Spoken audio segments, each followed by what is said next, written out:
Good afternoon, everyone, teachers. Good to see y'all today. I just wanted to kind of give you a little brief synopsis of what I'm doing here today. As you know, we've been looking at test scores and developing action plans within each department since Mr. Loki's arrival. I want to thank Mr. Loki and Ms. Donaldson for letting me come in here today. I presented them with the idea that I had a class project for one of my master's classes and asked if I could tie it in with a departmental meeting, and they did. So I'm going to thank them for letting me come in here and talk to you today. The first slide here that I'm going to start off with is actually just a presentation slide. It says Cairo High School Data Review. This is a presentation done by myself for, it was going to be for the whole faculty, but we decided to go ahead and do it just for the math department since that's really the area of concern that we wanted. The purpose of this data overview is to review the CCRPI achievement scores at Cairo High School. By looking at this longitudinal data between 2013 and 2016, we will be able to identify areas of strengths, weaknesses, and develop a plan to improve student learning.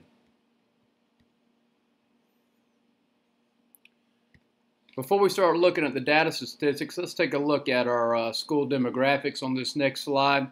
As you can tell, this is the school demographics from 2013 to 2016. And you can see that our school demographics really hadn't changed as far as the makeup between African American and white students, but we have increased the Hispanic population, which is a trend throughout the county. We've seen this in our elementary schools and also our middle schools in the past, and we were prepared for it to happen at the high school, and our Hispanic population has doubled in the year 2015 and 2016. One thing I want you to pay attention to also down here is, unlike a lot of other schools, we don't have a lot of the other category. In order to be tied or scored in CCRPI scores, you have to have more than 10 that take the test to make the other category, and none of ours really ever qualify for a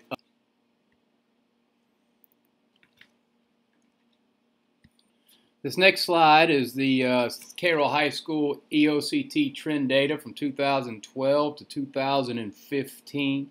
As you look through each of these subjects, you'll see, especially from 2012, 2013, 2013, 2014, you'll see that all of our other subjects except math have average scoring above 60%. Our math scores are alarmingly low as you look at geometry and algebra, according to algebra.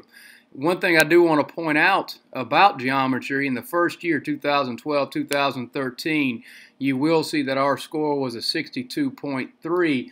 Now, one thing that you know as teachers of math here at the high school, that year was the last year of the test. The next 2 years you'll see are new years of the test. And one thing I want you to pay attention to, too, is 2013, 2014, 2014, 2015, we had the test for 1 year, and you can see our scores really increased or doubled that next year. The one thing that we are getting back is we are getting our scores from this past year, and of course the test has changed again, and also the way we score has changed, which y'all are well aware of. In the old CCRPI, there used to be 3 levels, now there's 4, and we'll talk a little bit more about that as we go on. But I just wanted you to see really the fact that our math scores stand out as being far below.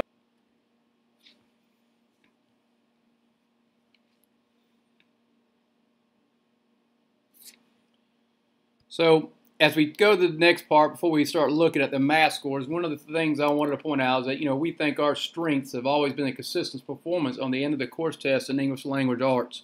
The data also shows that the scores were consistent in all other areas except mathematics. We did have that 1 year where on the old test that all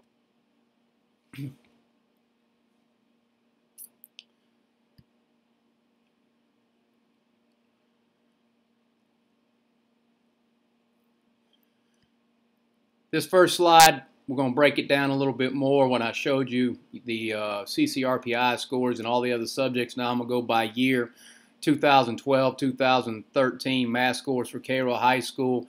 You'll see the state average on the top here. The brown is the geometry. The red is the coordinate algebra. The state average in 2012 was around 76%, and you can see that our average was 60. Also in algebra, according to algebra, the state average was about 39. This is the slide for 2013-2014. The state average is about 35% in geometry, which is in brown. The bottom shows our average, which is about 12.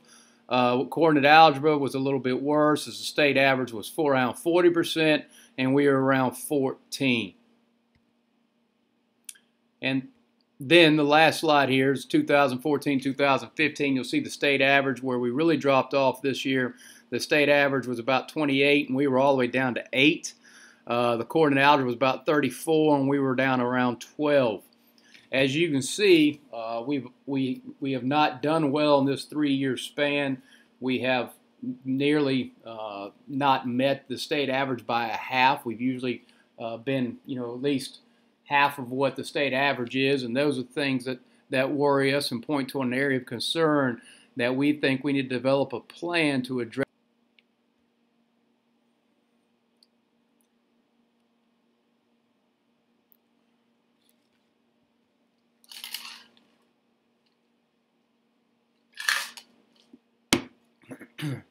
To break it down a little bit further, in 2012 and 2013, these are the demographic pass rates. Now, keep in mind, this is the percentage of the students who pass the test, okay? Not the total number, okay? So what we got here on the left is the percentage of students who passed according to algebra. So all the students we had that passed, 20% were white, 10% were African American, and 3% were Hispanic. I'm sorry, 3% were African American, 10% was Hispanic. We look at is the next year, 2013, 2014, and you'll see once again that the white was first, the Hispanic was second, and the African American was third. Once again, you can see the same trend continuing in geometry. The next slide that we look at has the same thing, and this is where I want you to pay attention to the fact that the categories have changed, and what we've done is, like I said, instead of 3 in the old CCRPI, we've gone to 4 categories. And what we're looking at is we want them to be at the level 3, which the state calls proficient learner or higher. And this is really the main area of concern because we dropped way off in numbers this year. And as you can tell, once again, the same demographic information has it where we have a large achievement gap between our white and our African American subgroups. And this is an area that is an area of concern, but AYP has changed also where they don't really count off for the gap in between those areas. So really when we start talking about making goals, we do want to address this area, but we've also got to meet it where we meet the needs of all learners.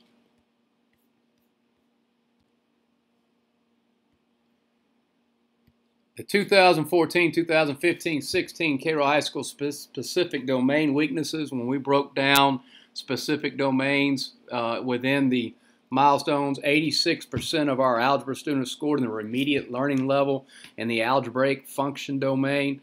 87% of our geometry students scored in the remediate learning level in the geometry function domain. That's basically 3/4 of our students would need to go back and be retaught basic skills and basic algebra and geometry classes. This is a big area of concern and something that we need to improve upon, and it's a goal of ours. And so, kind of concluding, our math department goals, because of these numbers, is to, in conclusion, our goals are to improve teaching and learning practices to meet or exceed the Georgia milestones, EOC performance targets for all students. Remember, that's what I was talking about, how it's changed with milestones versus AYP, that we do want to improve the subgroups, but we got to improve